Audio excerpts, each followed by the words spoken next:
বলছি টেটের ফল প্রকাশ কবে করবে?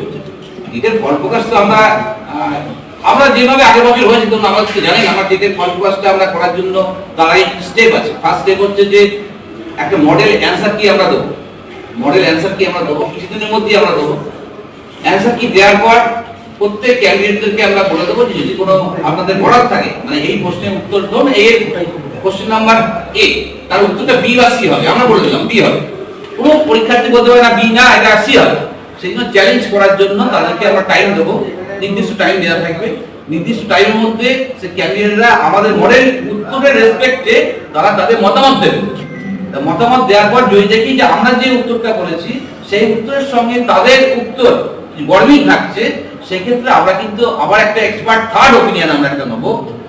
ওপিনিয়ন নেওয়ার পর তারপর আমরা কিন্তু ফাইনাল উত্তরপত্রটা আমরা দেবো।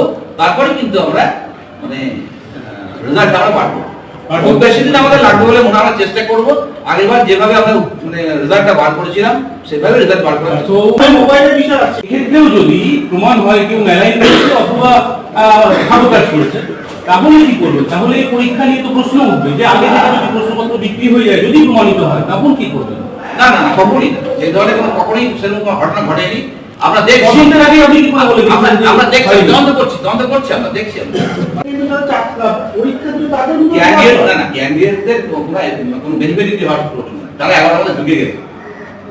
কেউ অসাধু ব্যক্তি এটাকে নিয়ে করার একটু চেষ্টা করে যে কিছু পারবাই পার, এর সঙ্গে ক্যান্ডিডেট কোনো বেনিফিট। যারা ঘুষিয়ে দিলেন তারাই আজ বিক্ষোভ করছেন যে নিয়োগ কবে হবে। বিভিন্ন জেলাতেই ঘটনা ঘটছে, বর্ধমান থেকে শুরু করে বিভিন্ন জায়গায় ঘটনা ঘটছে।